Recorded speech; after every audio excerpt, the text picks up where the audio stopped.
Russ, a quick reflection on Saturday then. It was a game that had pretty much everything and one that I think your side probably could have won and, probably pretty satisfied to come away with a draw all the same. Could have won, could have lost. I think it was a difficult game to stay in control of. I thought we started really well. As I said on Saturday, having watched it back, we played some really good stuff. They came out a bit different in the second half, and we couldn't quite get to grips with it. And then after that, it was just it was end to end. It was a proper ding dong of a clash really, and that's why both teams I think could have come out probably with 3 points. It's probably why a point was a fair result. I mean, we had the same amount of shots on target. We had a couple of things that flashed across goal that we didn't force the keeper into enough work. And Fish made 2 really good saves in the second half, one right at the death. So, it was, as I said, I was proud of the players' effort. I thought they were really competitive. Having watched it back, there's a lot of stuff I think can really help us moving forward. And we have to find a way to adapt to our pitch at the minute, but in a way that's still befitting of us and what we want to do and how we want to feel about the game. So it was probably a bit too dramatic for my liking on the whole. But I was pleased with the guys' performance and intensity, and against, as I said, I think probably for me the best squad in the league in terms of what they have. You said it a few times already that you guys are still paying for the slow start. I mean, how frustrating is it now when you look at games like Saturday and that you did go toe to toe with Sunderland? That that slow start at the start of the season is what's seeing you so low down the table. Yeah, it's frustrating. I think you look at Lincoln early on in the season. There wasn't much in the game at all. Doncaster was a game I felt we should have won. I think they had 1 shot on target on the day. 2 teams that are right up there now. Hull, even though we got beat here, again, was a slow start to the game. I thought we were really competitive and looked like the scoring the most, especially in the second half, and thought we were going to get into the game. So when you look at all those games against the teams that are there or thereabouts and at the top of the league, we've competed and performed fairly well, and a lot of them have been very competitive. Obviously taken 4 points of Sunderland over the course of the season as well. So it is frustrating. It is really frustrating, but we haven't been able to adapt over the course of the season well enough when we're playing against teams in and around us, or especially early on away from home. We didn't look dangerous enough, and I think we're trying to strike a balance now of doing that whilst remaining in control. And we have, we've looked really threatening in the final third the last few weeks, which has been great. And we just need to keep focusing on improving and working our way out the league, and that's what we're trying to do. But it's a cause of frustration, but there's a lot of factors for that. And I said to you, one of them probably being that we haven't been able to get our strongest 11 on the pitch very often at all, repeatedly. It is frustrating, but at the same time, we still have a lot to play for, a lot to look forward to, a lot of points to play for, and see where it can take us. So the focus is, as always, on the next game, learning from Saturday. We'll go through that with the team today, and hopefully we'll see a better performance and a result tomorrow. It was like you're looking down my list of questions there, mentioning your best 11. Is it, sometimes managers will say they know their best 11, but for you, it feels like it's going to be a best 11 based on the opposition and that you've got enough players to roll in and roll out, so that best 11 depends on whoever you're playing.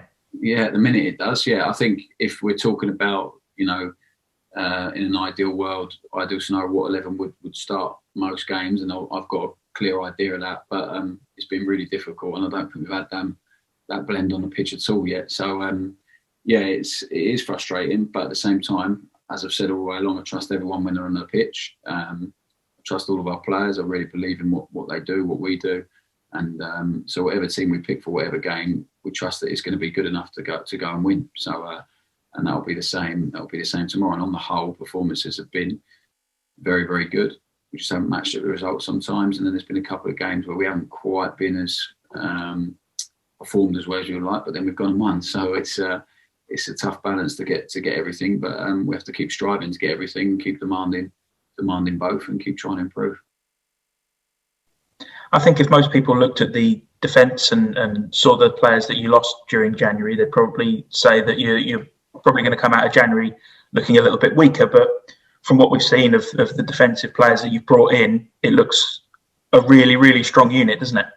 Yeah, as I said to you, I'm really pleased with the business we've done. I think it feels more like us now. It feels like more like our squad. I think we've got really young, hungry squad overall. We've helped with a sprinkle of really experience and quality. And yeah, I'm really happy with the additions. Obviously, played Zach a bit higher up the pitch on Saturday because he's played at left back for a lot of the season at Walsall. It's something he can do, but he's been brought in to help that back line, you know. But if he can help us in the short term in that position, then that'd be great. And I thought he did well. And it's a position we might end up continuing in at the moment. But there's a lot of games, so we're going to need fresh legs. So we'll have to wait and see. But yeah, I think you know, the team has changed dramatically in a year. The squad has changed a lot as well. You know, hugely. It's completely different.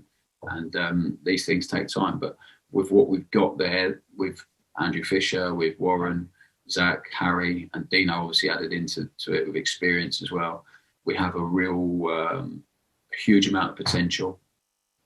People that are robust, they're athletic, they're hungry to do well, they've got real character.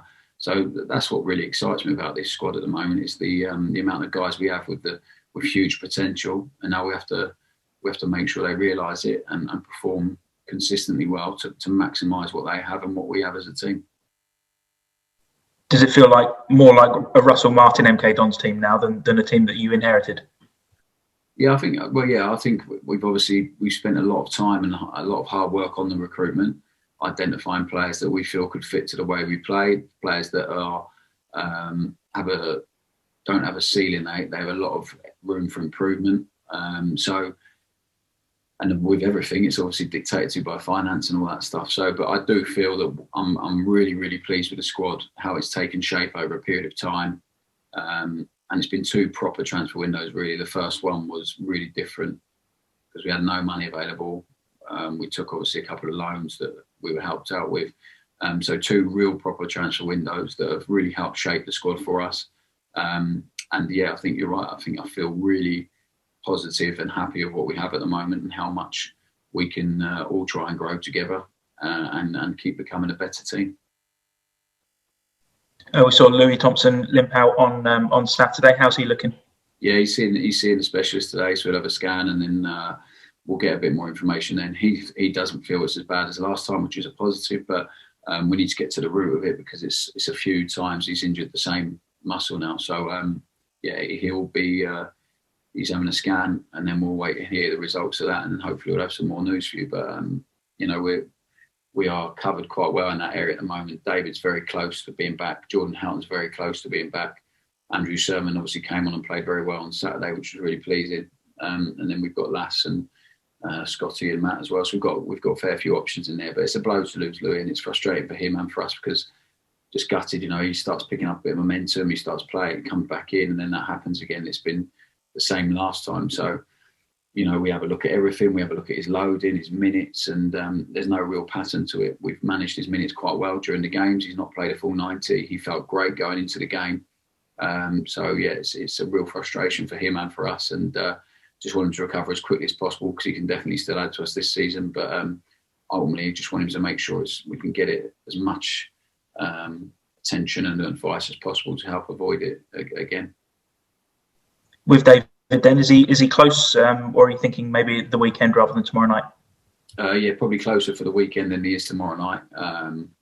So because it's his first injury, David, it's a difficult one because when someone's not experienced that sensation before, that pain, it's a really difficult one to manage. You don't know if they're feeling what they should be feeling, or they don't. You know, sometimes they don't understand how it should be feeling. So, as I said, we were thought it'd be nothing major. It just wasn't quite right. But obviously, you've got such a huge amount of trust in the sports science and medical team here. You know, under Simon, they're brilliant. So when Simon tells me he's ready, he'll be ready, and I'll trust that he'll be ready. And then until then, I work extremely hard for him every day. But he's back out. He's running. He's joining in little bits with the squad now. So yeah, he'll be ready fairly soon. And a player who hasn't been injured, but a player that you've got available for you tomorrow night, Will Grigg. You must be excited about what you've seen in the last week and to finally be able to at least pick him. Yeah, finally. Yeah, it'll be nice to have Will back in the squad. Well, not back in the squad, in the squad. yeah, it'd be really nice to have him available and available for selection. And he's shown in the last week, how much sharpness he's still got, how hungry he is. Finishing's excellent. Obviously, no one can question that, but he's in really good shape, and he's ready to play. And I'm sure he'll be desperate to play. So it gives us a good problem tomorrow. And Charlie Brown as well, with the way he's done the last couple of games coming on. So Cammy and Joe have done really, really well. But it's really good to have a bit of strength now in that department, and backing them up is those guys. So yeah, really pleased with those options. And obviously Griggy comes into the squad tomorrow as well. We mentioned his fitness last week to him, and he said he feels like he's one of the fitter players in the squad. But Scott Fraser looked absolutely exhausted come the full-time whistle on Saturday. Now, bringing what he does to the team and how much energy he brings, is he one of those players that you almost can't afford to drop to give him a few minutes off, or is there an opportunity coming up along the line that you may be able to rest him? Yeah, I think with everyone we look at the physical data from the games. They fill in their questionnaires daily, how they're feeling. Scotty wants to play every minute of every game. I remember resting him for one of the Papa John Trophy games this year, and he was absolutely furious. He just wants to play football, which is a brilliant mentality and a brilliant attitude to have. What I would say on Saturday, I think most of the players were more tired than they usually are, because we had a more open game. It was more end-to-end. It was against a team of a very strong, athletic, physical team, and on a pitch that's really difficult. So really heavy. So that's all of those reasons come into that. But they recover well. They get plenty of time to recover. They've got fantastic facilities to recover here. And we'll go through all of that again with the sports science team shortly, how the guys are feeling, because they will all filled in their questionnaires by now.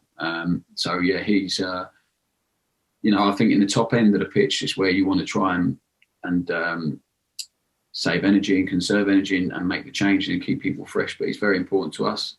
His performance levels have been very high on the whole, and on Saturday, even when he's not creating a goal or scoring a goal, he gives us a lot out of possession now, and he really adds to the team with the work rate and the intensity he has. So he needs to keep doing that. He needs to keep improving that, and it would have to be assessed like everyone else. But for the minute, he's important, and I don't think these guys are going to get, with the squad size we have, I don't think these guys are going to get many chances to rest. Or as many chances as we'd like them to, but they have to embrace that, and he's one that definitely does and wants to play as much as possible. Well, of course, there's no chance for a rest tomorrow night.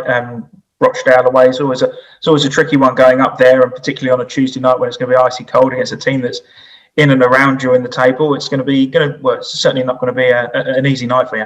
No, there's no easy game. There's no easy game in this league at all. Despite what some people think and.